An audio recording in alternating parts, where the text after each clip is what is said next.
کہ اہل تشیع بھی عرض اعمال کے قائل،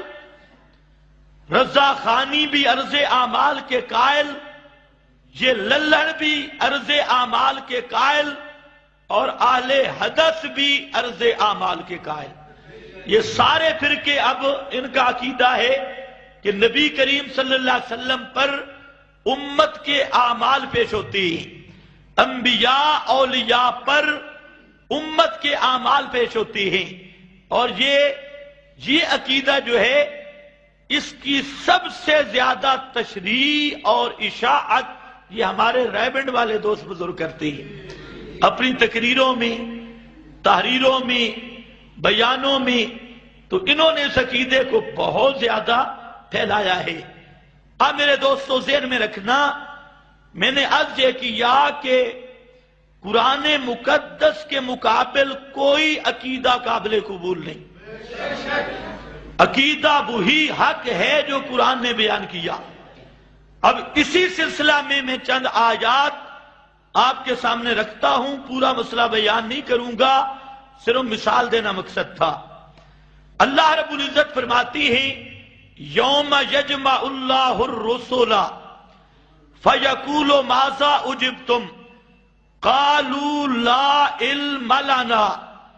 انک انت علام الغیوب۔ یوم یجمع اللہ الرسل، جس دن جمع کرے گا اللہ الرسل، الرسل میں امام کائنات بھی شامل، امام کائنات بھی الرسل کا فرد، تمام رسول، جمع پہ الف لام آ گیا، اور جمع کا الف لام بتا رہا ہے کہ حضرت ابراہیم بھی، حضرت اسماعیل بھی، حضرت موسیٰ بھی،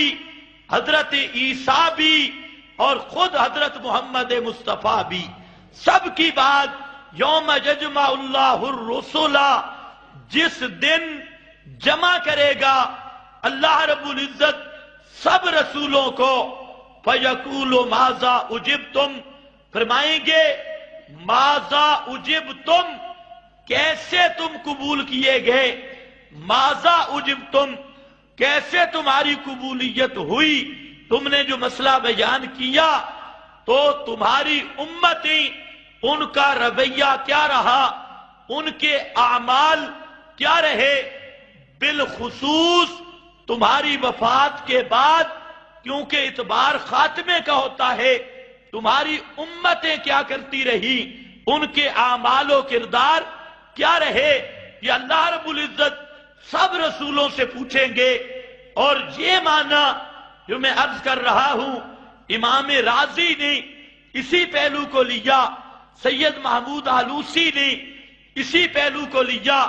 حتیٰ کہ مولانا سرفراز خان نے ازالت الریب کتاب میں اسی پہلو کو لیا کہ ماذا اجبتم کا سوال، اس کا تعلق بعد الوفات کے ساتھ ہے۔ اس کی دلیل آگے جو اللہ نے بطور علت کے جملہ ذکر کیا، انک انت علام الغیوب، یہ لا علم لنا،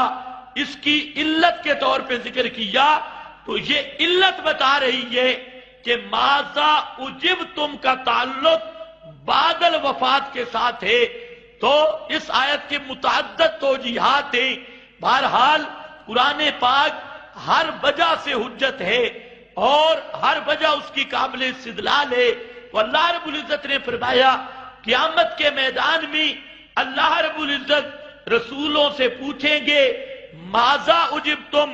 اللہ کے سارے رسول جواب دیں گے قالوا لا علم لنا، اللہ ہمیں پتہ کوئی نہیں۔ کیوں؟ جب ہم دنیا سے چلے گئے دنیا ہم سے غائب ہو گئی، جب ہم نے دنیا کا جہان چھوڑ دیا اور جہان بدل گیا، اسباب ختم ہو گئے، اور وہ علم جو بغیر اسباب کے ہو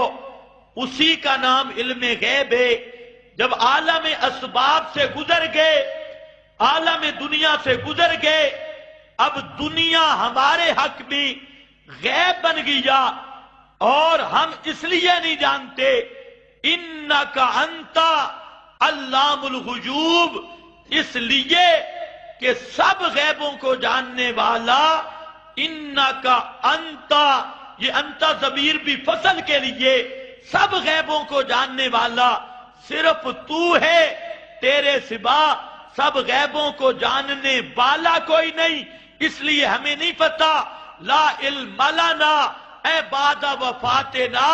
ہماری وفات کے بعد، موت کے بعد ہماری امتیں کیا کرتی رہی،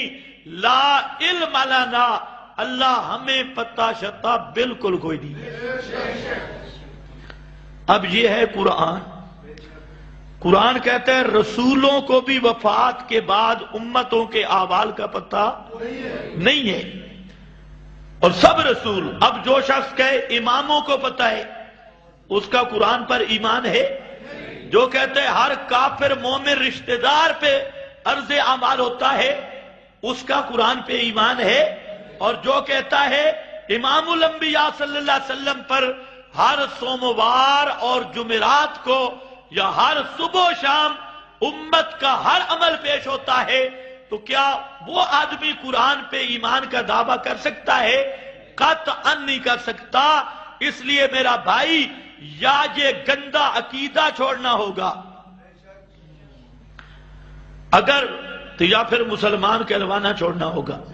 مسلمان وہ ہے جس کا قرآن پہ ایمان ہے، اور قرآن پاک کی یہ نص قطعی، یہ مسئلہ تو ٹوک کر کے بتا رہی ہے کہ موت پیغمبر پہ آئے، امتی پہ آئے، جب رسولوں کو پتہ نہیں تو اماموں کو کیسے ہوگا؟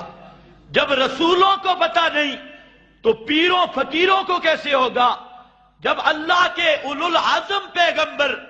امام الانبیاء کو پتہ نہیں، قالوا لا علم لنا، وہ خود کہیں گے قیامت کے میدان میں اللہ ہمیں کوئی پتہ نہیں، انکا انتا علام الغیوب،